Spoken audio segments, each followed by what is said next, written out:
ఉంటాను. సంవత్సరంలో 365 రోజులు ఇక్కడే ఉంటాను. క్రిస్మస్ అయినా సరే, హానుకా, హాలోవీన్, క్వాన్జా ఏదైనా సరే నేను చోటు నుంచి ఒక్కడు కూడా కదలను అంతే. మర్చిపోకుండా ఈ షోకి కొన్ని టిప్స్ ఇచ్చి వెళ్ళండి. ఓకే?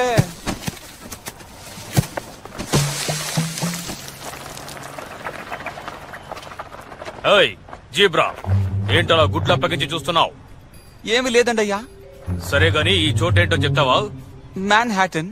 ఏంటి మ్యాన్ హ్యాటనా? అంటే మనం ఇప్పటికీ న్యూయార్క్ లోనే ఉన్నాం. త్వరగా లోపలికెళ్ళు. మిమ్మల్ని ఒకటి అడగాలి, ఒక్క నిమిషం. అసలు మీ నలుగురు ఏం చేస్తున్నారు? అంటార్టికాకి వెళ్ళడానికి ప్రయత్నిస్తున్నాం. అందరూ ఆర్టికానా?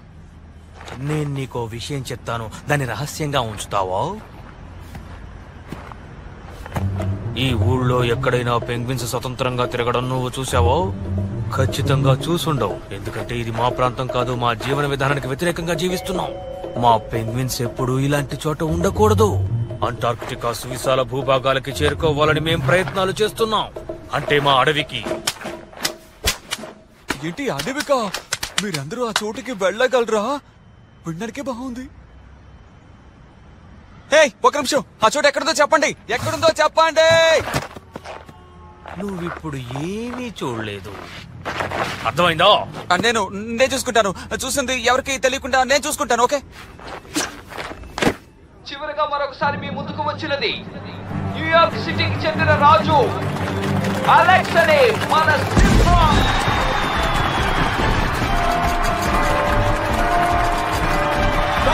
మీ అభిమానానికి చాలా థాంక్స్. మీరంతా మంచి వాళ్ళు. నన్ను చూడడానికి వచ్చినందుకు చాలా సంతోషంగా ఉంది. కమాన్, చెప్పండి, బాగా కొట్టండి. Thank you. దీనికి కూడా థ్యాంక్ యూ. మీ అందరికీ నిజంగా చాలా పెద్ద మనసు. దీన్ని నా మీద నుంచి తీయండి. అందరూ జాగ్రత్తగా ఇళ్ళకి వెళ్ళండి. నా వెబ్సైట్ ఒకసారి చూడండి. 24 గంటలు నేను లైవ్ లోనే ఉంటా.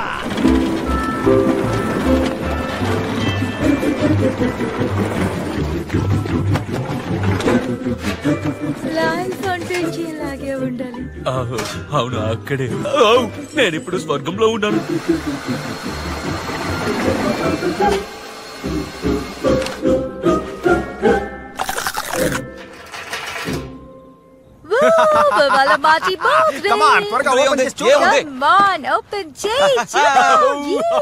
థర్మోమీటర్. చాలా థ్యాంక్స్. నాకు ఇది నచ్చింది మెల్మన్, బాగా నచ్చింది.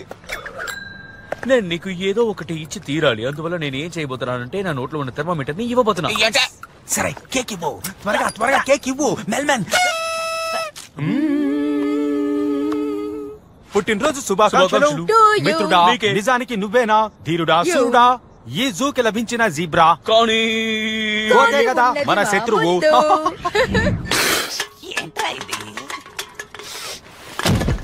ఇక చాలా ఆపండి. మీరు నా పరువు తీస్తున్నారు. చివరికి మీ పరువు కూడా తీసుకుంటున్నారు. ఏంటి వాగుతున్నావు? దీనికి వారం రోజులు ప్రాక్టీస్ చేశాం. త్వరగా ఏదైనా విష్ చేసి కేక్ కట్ చేయి.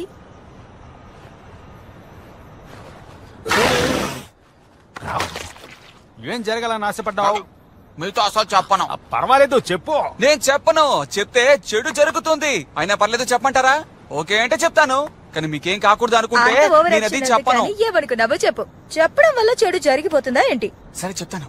నేనేం కోరుకున్నానంటే త్వరగా అడవికి వెళ్ళాలని. ఏమిటి అడవికా? మీకు చెడు జరుగుతుందని నేను చెప్పాను కదా. ఏమిటి అడవికా? నీకేమన్నా మతిపోయిందా? నువ్వింత దారుణంగా ఆలోచిస్తావని అస్సలు అనుకోలేదు. అడవిలో పుట్టినరోజు జరుపుకోవచ్చా? పెంగ్విన్స్ అందరూ వెళ్తున్నారు, మరి నేనెందుకని వెళ్ళకూడదు? పెంగ్విన్స్ కి మధ్య మతి భ్రమించింది. అదేమీ లేదు. ప్రకృతిలో జీవిస్తే ఎలా ఉంటుందో ఒక్కసారి ఆలోచించండి. మనకు తగిన చోటు అదే. స్వచ్ఛమైన గాలి, మనకు కావలసినంత మైదానం. కర్ణాటక లో కూడా అలాగే ఉంటుందని నేను విన్నాను. కర్ణాటక లోనా? అవును, అందుకు నువ్వు గ్రాండ్ సెంట్రల్ కి వెళ్ళాలి. ఆ తర్వాత మెట్రో నార్త్ ట్రైన్ ఎక్కి నువ్వు నార్త్ కి వెళ్ళాలి. అంటే అక్కడికి ట్రైన్ లో వెళ్తే సరిపోతుందా? ఇది కూడా బాగానే ఉందే. మరి ఒక్క నిమిషం ఆగు. కన్నరికెట్ కు వెళ్తే మనకేం లభిస్తుంది? రోగం వస్తుంది. అదేగా అడుగుతున్నాను. అబ్బే లేదు, అదేం కాదు. అడవిలో మనకి ఇలాంటివి దొరకవు. ఇది శుభ్రం చేయబడ్డ ఒక మంచి ఆహారం.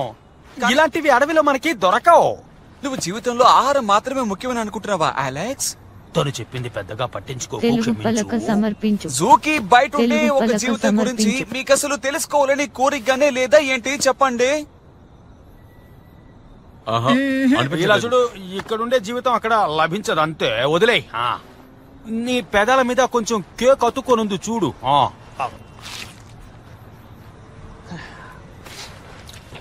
ధన్యవాదాలు మిత్రులారా, పార్టీ చాలా బాగుంది. నేను వెళ్తున్నాను. చాలా సంతోషం.